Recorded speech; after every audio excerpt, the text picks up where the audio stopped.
برادران ملت اسلامیہ، السلام علیکم ورحمۃ اللہ وبرکاتہ۔ الحمدللہ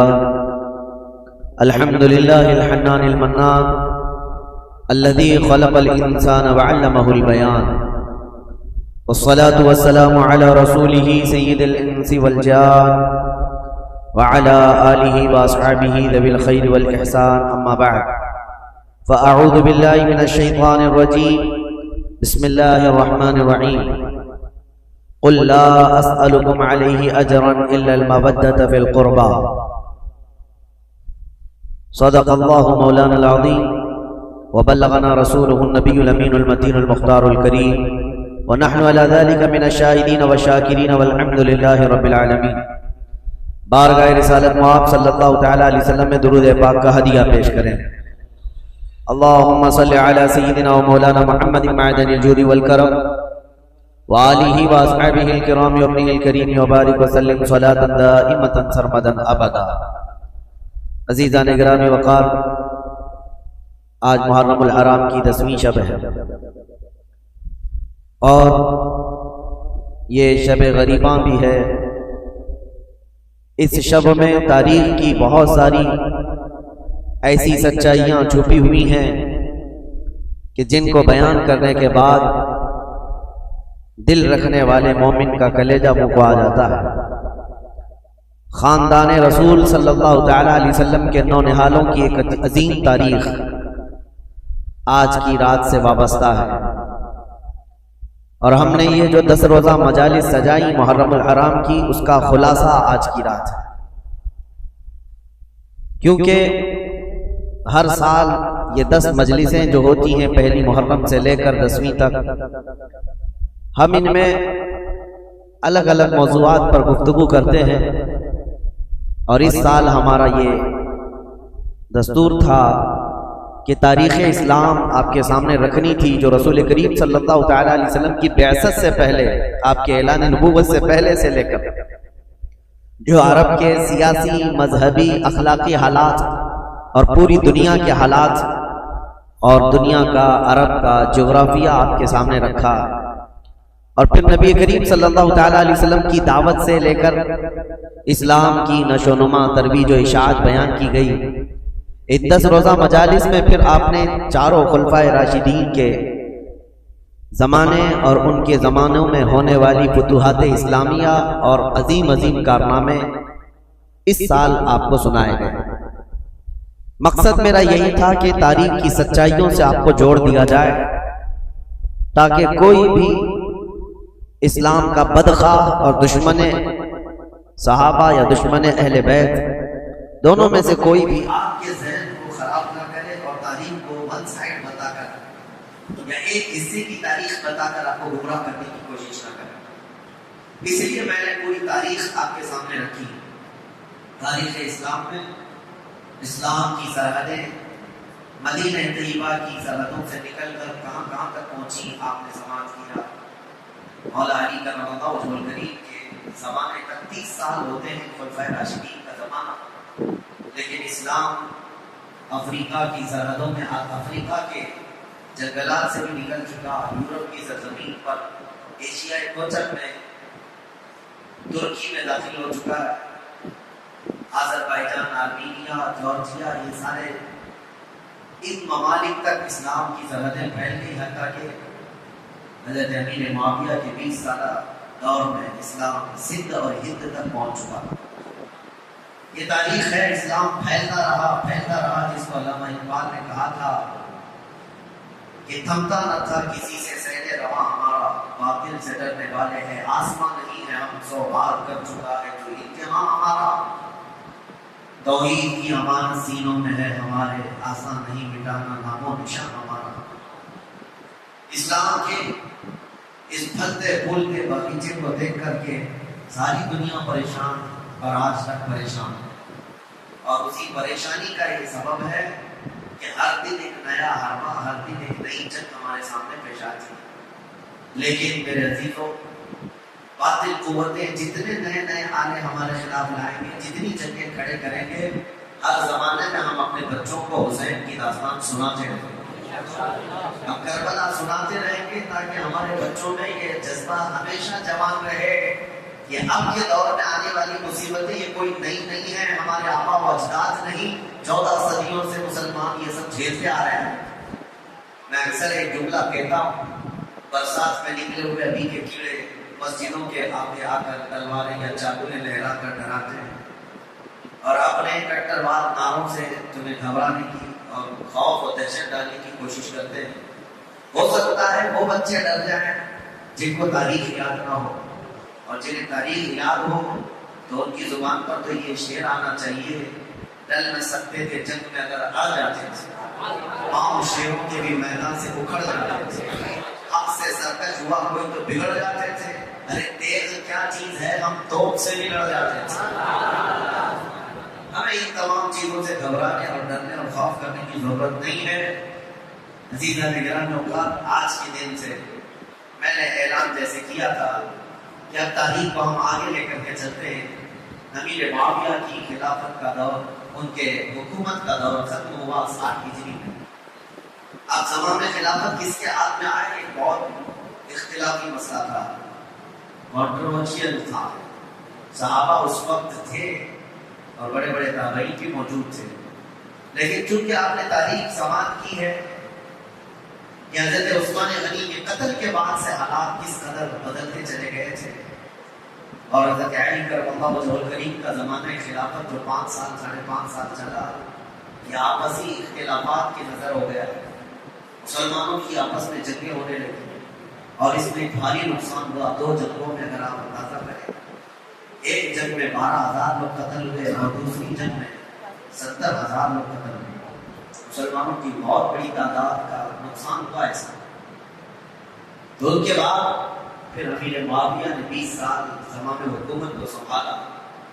اب ایک مسئلہ یہ درپیش ہوا، جیسے کہ کل میں نے آپ کو بتایا، حضرت امیر معاویہ نے اپنے انتقال سے پہلے ہی اعلان کر دیا اپنے بیٹے کی خلافت میں، یزید کو اپنا جانشین بنا، اور یہ الزام ان کے سر پر رکھ کر کے امیر معاویہ کو بھی آج تک لوگ طعن و تشنیع کا شکار بناتے ہیں۔ حضرت امیر معاویہ تو بہت برا بھلا کہتے ہیں کہ یہ ساری ذمہ داری امیر معاویہ کے سر جاتی ہے۔ اگر وہ خلیفہ نہ بناتے یزید کو تو نہ کربلا ہوتا، نہ امام حسین شہید ہوتے، نہ ہی اتنے برے حالات ہوتے۔ یہ ساری چیزوں کے ذمہ دار امیر معاویہ ہیں۔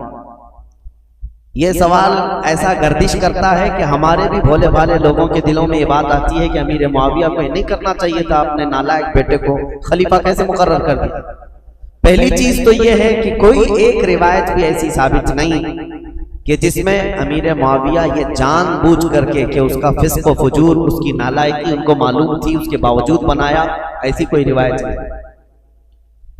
ان کے زمانے میں یا ان کے سامنے یزید کا فسق و فجور علل اعلان نہیں تھا، ورنہ تو وہ صحابی رسول ہیں۔ ان کے بارے میں اس طرح کا طعن و تشنیع کرنے سے صحابی رسول کے عدل پر اعتراض اٹھ جائے گا۔ ان کے علم میں یہ چیز نہیں تھی، پہلی بات تو یہ ہے۔ اور اگر سوال یہ ہو ان کے اوپر کہ اگر وہ نہ بناتے تو اتنا سارا معاملہ ہی نہیں ہوتا، تو سوال تو حضور پاک صلی اللہ تعالیٰ علیہ وسلم کی ذات پر بھی تم کرنے لگ جاؤ گے۔ اعتراض کرنے والوں سے کہہ رہے ہیں کہ حضور صلی اللہ تعالیٰ علیہ وسلم تو مخبر صادق ہیں، غیب کی خبریں جاننے والے رسول کریم صلی اللہ تعالیٰ علیہ وسلم کو جبرائیل امین نے یہ امام حسین کے بچپن میں اطلاع دے دی تھی کہ ان کو آپ کی امت قتل کرے گی۔ یہ روایت تو سنیں نا، بچپن میں امام حسین کی شہادت کی خبر مشہور ہو گئی تھی، تو رسول کریم صلی اللہ تعالیٰ علیہ وسلم کو یہ معلوم تھا کہ امام حسین شہید ہونے والے ہیں، تو کیا یہ نہیں معلوم ہوگا کہ کس کے ذریعے سے قتل ہونے والے ہیں؟ تو یزید کے ذریعے سے اگر امام حسین قتل ہونے والے معلوم ہیں حضور کو، تو حضور صلی اللہ تعالیٰ علیہ وسلم امیر معاویہ کو بلا کے وصیت کر جاتے کہ اے معاویہ، جب تیرے گھر کوئی بیٹا پیدا ہو یزید، اس کو خلیفہ کبھی نہ بنانا ورنہ میرا نواسہ قتل ہو جائے گا۔ نبی کریم صلی اللہ تعالیٰ علیہ وسلم نے امیر معاویہ کو اس طرح کی کوئی وصیت نہیں کی۔ تو اعتراض کرنے والے یہ بھی کر سکتے تھے یا یہ بھی کریں گے کہ رسول اللہ صلی اللہ تعالیٰ علیہ وسلم نے وصیت نہیں کی معاویہ کو، جس کی وجہ سے کربلا جیسے حالات پیش آ گئے اور حسین اعظم کا قتل ہو گیا۔ بلکہ میں تو یہ کہوں گا جن کی عقل ٹھکانے پر نہیں ہے وہ تو یہ بھی اعتراض کریں کہ اللہ کی ذات پر اللہ نے یزید کو پیدا ہی کیوں کیا؟ کیا رب تعالیٰ نہیں جانتا تھا؟ اللہ رب العزت کے علم میں ہر شے ہے۔ معاملہ یہ ہے میرے عزیزوں، بہت سارے معاملات اگر تم کسی پرٹیکولر ایک ہی آدمی پر اعتراض کرو گے تو یہ حالات اور تقاضے کے مطابق نہیں ہے۔ بہت سارے معاملات ایسے ہیں جو اس روئے زمین پر صرف امتحان کے لیے لائے گئے ہیں۔ یہ دنیا دارالعمل ہے، یہ دنیا دارالامتحان ہے، یہاں ہر کوئی اپنا امتحان دینے آیا ہے۔ اور جو سوالات اس طرح کی گردش کرتے کچھ ان کی طرف سے کچھ ان کی طرف سے، آپ کو پتا ہے اللہ کا کروڑوں احسان ہے کہ رسول کریم صلی اللہ تعالی علیہ وسلم کی حدیث یاد کرو۔ حضور صلی اللہ علیہ وسلم نے حضرت علی سے فرمایا تھا کہ اے علی، ایک جماعت ایسی ہوگی جو تم سے محبت میں مبالغہ کرے گی، غلو کرے گی، اوور کرے گی اور گمراہ ہو کر دوزخ میں جائے گی، اور ایک جماعت ایسی ہوگی جو تم سے دشمنی کرے گی، نفرت کرے گی اور وہ بھی دوزخ میں جائے گی۔ بس وہ لوگ جنتی ہیں جو درمیان میں ہیں۔ حضرت علی رضی اللہ تعالیٰ عنہ کی اتنا برابر بھی توہین نہیں کرتے اور ان کی محبت میں، عقیدت میں اتنا غلو نہیں کرتے کہ ان کو نبی کے درجے تک پہنچائیں، اور اس جماعت کا نام اہل سنت و جماعت۔ اور الحمدللہ ہمیں اس بات کا فخر ہے کہ ہم مولا کائنات علی مرتضیٰ کی تعظیم کرتے ہیں، تکریم کرتے ہیں، لیکن نبوت کے درجے تک نہیں پہنچاتے۔ اب یہ معاملہ، اور کچھ جماعت ایسی ہے جو حضرت علی کا ہمیشہ طعن و تشنیع کرتے رہتی ہے، گستاخیاں کرتی رہتی ہے۔ تو اے سنیو، تم فخر کرو، نہ تمہارا شمار اللہ نے کھٹملوں میں رکھا ہے نہ چوہوں میں رکھا ہے۔ الحمدللہ یہ رسول پاک صلی اللہ تعالی علیہ وسلم کے ان شیروں میں ہمارا شمار ہے جو حق بولتے ہیں اور ہر حق پر قائم رہتے ہیں۔ ہوتا یہ ہے کہ ادھر سے بھی ادھر سے بھی فساد مچایا جاتا ہے۔ حضرت علی کے خلاف کچھ جماعتیں بولتی ہیں، حضرت امیر معاویہ کے خلاف کچھ جماعتیں بولتی ہیں۔ اب حضرت علی رضی اللہ تعالیٰ عنہ اور کربلا کے واقعات کے متعلق جو لوگوں کو پیٹ میں درد ہے اور یہ کہتے ہیں، یہ مولانا لوگ بڑے بڑے واقعات سناتے ہیں، لمبی داستانیں سناتے ہیں، کربلا کے میدان میں یہ ہوا وہ ہوا۔ حسین اعظم کربلا کے میدان میں گئے تھے، ان کے سامنے ان کے بچے شہید ہو رہے تھے، کٹ رہے تھے، اور حسین کون ہے؟ رسول اللہ کے نواسے۔ حسین کون ہے؟ علی کے بیٹے۔ حسین کون ہے؟ فاطمہ کے جگر گوشت۔ ان کے ساتھ نسبتیں رضوان اللہ تعالی علیہ مجمعین۔ اتنے بڑے حسین اعظم اور صحابی رسول ہیں جس کے درجے کو کوئی غوث بھی نہیں پہنچ سکتا، یہ بات تو طے ہے۔ اب یہ سوال چوہوں کی طرف سے جو یہ کہتے ہیں کہ جب کربلا کے میدان میں وہ اپنے بچوں کو نہیں بچا سکے تو پھر کوئی غوث اور کوئی قطب، کوئی ولی تمہارے پکارنے پر تمہاری مدد کیسے کر سکتے ہیں؟ تو ہمارا بھولا بھالا جوان جس کو پٹی پڑا دی جاتی ہے وہ سمجھتا ہاں کربلا کے میدان میں جب حسین اپنے بچوں کو نہیں بچا سکے تو پھر دوسرے ولی کیا بچائیں گے، اور کیوں ہم دوسرے اولیاء کو پکاریں گے مدد کے لیے؟ یہ اس طرح کے شوشے چھوڑے ہوئے ہیں۔ پہلے تو ان ظالموں کو یہ جواب دو، حسین اعظم رضی اللہ تعالیٰ عنہ کو کربلا کے میدان میں جان بچانے کے لیے نہیں بھیجا گیا تھا، بلکہ اپنی جان دے کر اسلام بچانے بھیجا گیا تھا۔ وہ وہاں جان بچانے نہیں گئے تھے بلکہ اپنی جان کی قربانی دے کر اسلام بچانے گئے تھے۔ اگر وہ کوشش فرماتے یقیناً پورا دریائے فرات ان کے قدموں پر موجے مار رہا ہوتا۔ حقیقت بات ہے میرے عزیزوں، وہ دارالامتحان میں تھے، امتحان کے وقت وہ امت کو ایک عظیم درس دینے گئے ہوئے تھے۔ اس سے یہ ثابت نہیں ہوتا کہ وہ مدد نہیں کر سکتے، یہ مدد نہیں کر سکتے۔ ہم بغداد شریف میں تھے اور واپس آئے زیارت کی، ایک صاحب سے ہماری ملاقات ہوئی، انہوں نے کہا اچھا مولانا بغداد سے جا کر آ رہے ہیں، آپ کی جماعت تو غوث پاک کہتی ہے۔ کہا بالکل، کہا وہاں تو اتنے بم برس رہے ہیں، سنا ہے ہم نے، وہاں تو مسلمانوں کا قتل ہو رہا ہے، کتنے تو وہاں پر میزائل داغے جا رہے ہیں۔ کہا ہاں سنا ہے، ہو بھی رہا ہے، حقیقت ہے، ہم دیکھ کر کے بھی آئے۔ کہا تو پھر غوث کیا کر رہے ہیں آپ کے؟ کیا ان کو بغداد والوں سے محبت نہیں ہے؟ میں نے ان سے سوال کیا، غوث پاک کو بغداد والوں سے جتنی محبت نہیں ہوگی، اس سے کروڑوں درجے اللہ کو مومنوں سے محبت ہے۔ میں پوچھا اللہ کیا کر رہا ہے؟ یہ ولی کا مقام بعد میں ہے، اللہ کیا کر رہا ہے؟ کیا اللہ تعالیٰ کو ان مومنوں سے محبت نہیں ہے؟